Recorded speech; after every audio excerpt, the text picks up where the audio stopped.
This is the nightmare. Imagine it's 6 a.m., February. You can see your breath in the driveway, coffee going cold in your hand. You're staring at a car you're still paying off, $40-something thousand, 3 years left. You tap the app. Nothing. You tap again. The car just sits there, dark, like it forgot who you are. Somewhere in the settings, past the privacy policy you never read, there's a notice. Remote start requires a connected services subscription, $15 per month. The hardware is still there, but a computer, somewhere between you and your car, said no. And that's the moment it hits you. You're not paying for a feature, you're paying for permission to use a feature that already exists in a car you already bought. Let's break down how the software car became a subscription trap and how it could affect every driver on the road.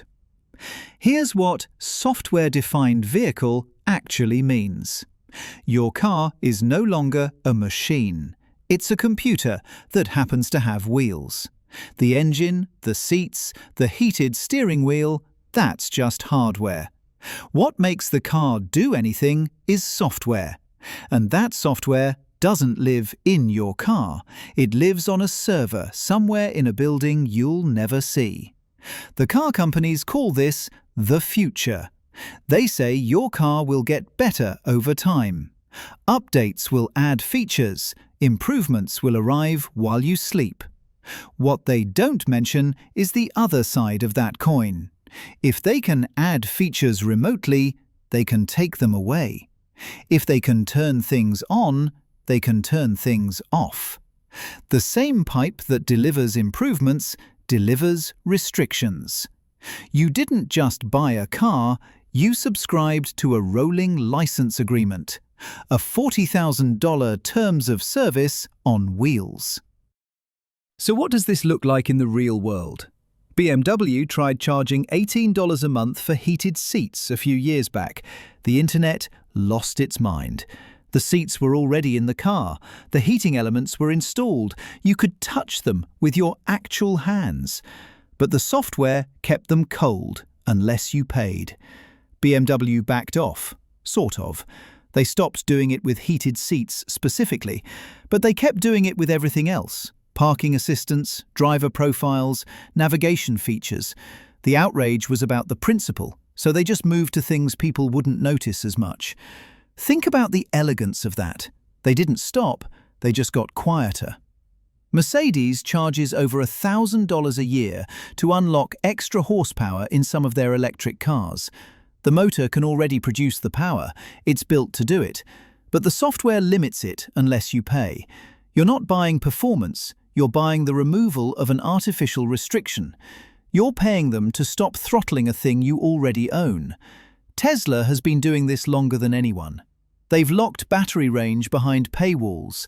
The cells are in the car, the capacity exists, but you can't use it unless you pay to flip a software switch.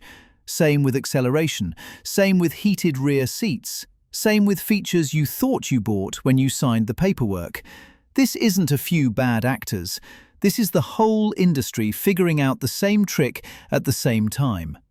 Volkswagen charges for cruise control as a subscription. Toyota tried charging for the key fob to work remotely. Mazda wants $10 a month for remote start. The list gets longer every quarter. The features get smaller.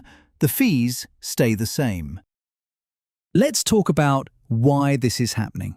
Because it's not malice, it's math. Car companies are publicly traded. They answer to shareholders. Shareholders want growth. But the car market isn't growing.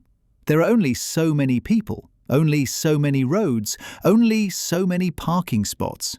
You can't sell dramatically more cars than you're already selling. So where does growth come from?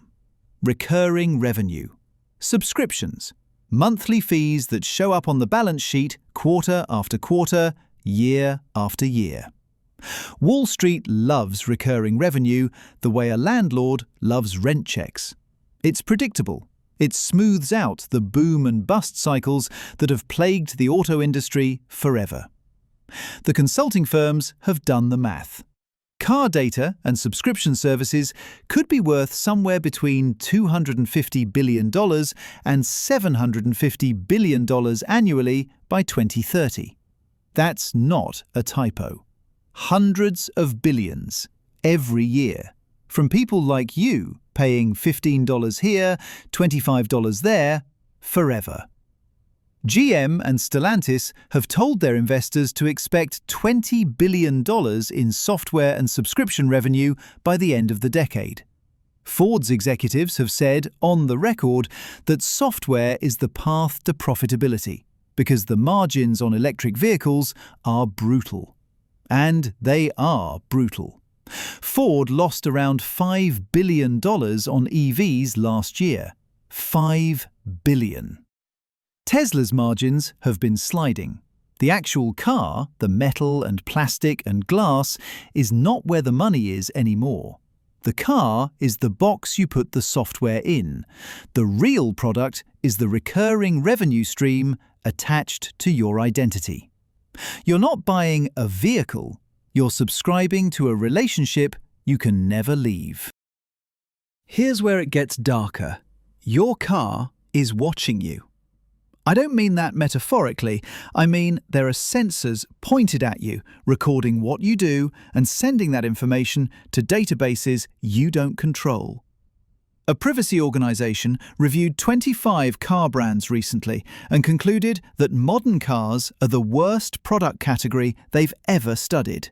Worse than phones, worse than smart speakers, worse than fitness trackers, worse than anything. 84% of the brands they looked at collect personal data. Most of them share it or sell it. Your car is a data harvester that happens to have an engine. GM got banned by the FTC from sharing driving data with insurance companies without explicit consent. Drivers saw their insurance rates go up and didn't know why. Turns out their car had been reporting on them, how hard they brake, how fast they accelerate, what time of day they drive. Insurance companies used it to adjust premiums. The car snitched, and the driver paid the price. Literally, every month, forever. This is a market now. Your driving habits are a product. Where you go, when you go there, how you drive, it's all worth money to somebody. Insurers, advertisers, city planners, law enforcement, data brokers you've never heard of, selling information about you to buyers you'll never meet. And the loop feeds itself. More sensors mean more features. More features mean more reasons to buy the car. More cars sold means more data collected. More data means more money. More money means more sensors in the next model. You're not just the customer anymore. You're the product being sold to other customers. Now let's talk about what happens when something breaks. A mechanic posted a video last year that went viral. He was trying to diagnose a problem on a 2024 Ram truck. His scanner, the tool every mechanic uses to figure out what's wrong with modern vehicles, showed one message: authorization denied. He couldn't get in. The manufacturer-specific systems, the ones that actually tell you why the check engine light is on, were locked behind a paywall. To access them, he'd need to register with a national database, pay a few $100s, carry $1 million in liability insurance, and agree to terms that let the manufacturer revoke access whenever they want. More than half of independent repair shops say they're sending vehicles to dealerships every month because they can't access the data they need. The tools exist, the knowledge exists, but the software says no. There are around 270,000 independent repair shops in the country. They employ close to 1 million people. They charge, on average, about a third less than dealerships for the same work. And they're slowly being locked out of modern vehicles. Death by 1,000 authorization denials. GM's warranty now has a clause that says if you don't install software updates within 45 days, they might not cover related repairs. You might not even know an update is available, but if you miss it, that's your problem. You own the car. But you can't fix it without permission. You can't diagnose it without paying for access.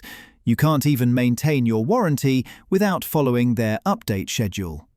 Ownership is starting to feel like a formality, a word on a title that doesn't mean what it used to mean. Remember when the phone companies shut down the 3G network? Millions of car owners woke up to discover that features they'd been using for years had stopped working. Emergency calling, stolen vehicle tracking, remote start. The cars still drove fine, but the connected stuff, the stuff that was a selling point, the stuff in the brochure, the stuff you thought you were buying, went dark. Toyota vehicles from a certain era lost their Safety Connect features. BMW lost Connected Drive. Hyundai, Nissan, Infiniti, same story. Owners filed lawsuits. They argued that manufacturers knew the 3G shutdown was coming and sold them cars with hardware that would become obsolete. Volkswagen was putting 3G modems in cars in 2019, 5 years after 4G was standard. They knew. They did it anyway. Here's the uncomfortable truth that the glossy brochures don't mention. 4G is going to sunset eventually too, and 5G after that. There's no law that says car companies have to upgrade your connectivity, no regulation that mandates how long they have to support your vehicle's features. The average car on the road is over 12 years old. The average lifespan of connected services is whatever the manufacturer decides is profitable. Your car won't stop running, it'll just slowly lose features, like a phone that stops getting updates. Still works, technically, just worse every year. The most depressing part of all this is the demographics. About a quarter of people under 35 say they'd prefer a car subscription to ownership. Not would consider, prefer. This generation grew up on Netflix and Spotify. They pay monthly for software, for music, for storage, for everything. A car subscription is just another line item, another auto-pay, another thing you never quite own but also never quite stop paying for. Monthly car payments have jumped something like 30% in the last 5 years. A lot of households are paying over $1,000 a month just for the car note. When you're already bleeding that much, what's another $15 for remote start? What's another $25 for premium navigation? It's rounding error. It's the price of a mediocre lunch. It's nothing. Until you add it all up and realize you're paying rent on a car you supposedly bought. The people who remember what it was like to buy a car and own every feature outright, they're aging out of the market. The people coming in have never known anything else. To them, this is just how cars work. This is normal. This is the water they swim in. Resistance isn't being crushed, it's being replaced, one generation at a time. I want to be clear about something. There's no villain here. BMW executives aren't cartoon evil. They're responding to market pressure that punishes them for leaving money on the table. Tesla didn't invent subscriptions out of malice. They figured out a business model that Wall Street rewarded, and everyone else followed because they had to. The regulators aren't asleep. The FTC has issued fines. States have passed right-to-repair laws. But regulatory agencies are underfunded and permanently behind. By the time they understand what's happening, the industry has moved on to the next thing. Consumer advocates have been trying to pass federal right-to-repair legislation since 2001. It keeps stalling. Voluntary agreements get signed with great fanfare and then quietly ignored because there's no enforcement. Nobody is breaking the law. That's the problem. The law was written when cars were mechanical objects. Nobody has rewritten it for cars that are software platforms with wheels. The regulations assume you own what you buy. The technology assumes you're renting what you think you own. This isn't a conspiracy, it's just incentives. Every company is responding rationally to the pressures they face. The result is a system that extracts more and more value from consumers, and nobody's really in charge of it. It's just happening. Like weather, like gravity. So where does this end? Two paths. Neither is great. Path 1. Stratification. Subscriptions stay technically optional, but the experience splits. Base models become appliances, basic transportation, nothing fancy, the automotive equivalent of a flip phone. Premium vehicles become subscription palaces where everything works beautifully, as long as you keep paying. The wealthy get the full experience, everyone else gets the stripped version.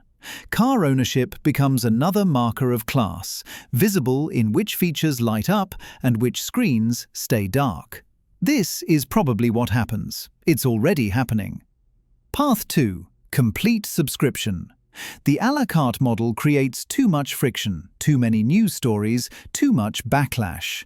So manufacturers consolidate everything into one monthly fee. You don't buy a car anymore, you subscribe to one. Stop paying, the car stops recognizing you. Not repossessed by a tow truck, deactivated by a server.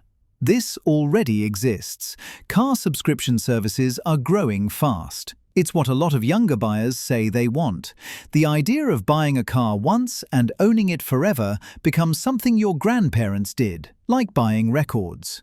Both paths are being built right now. You're still in the driveway. The car is still there, still yours, legally. The payments still come out every month.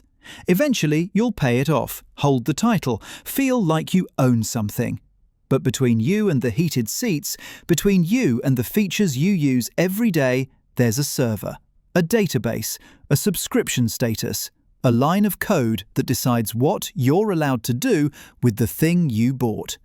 One day, something will stop working. Not because it broke, because someone decided it should. That's the reality now. You don't buy cars anymore. You buy hardware that runs software that can be updated, downgraded, or revoked by someone who isn't you. The question isn't whether you're okay with this. The question is whether you even noticed it happening.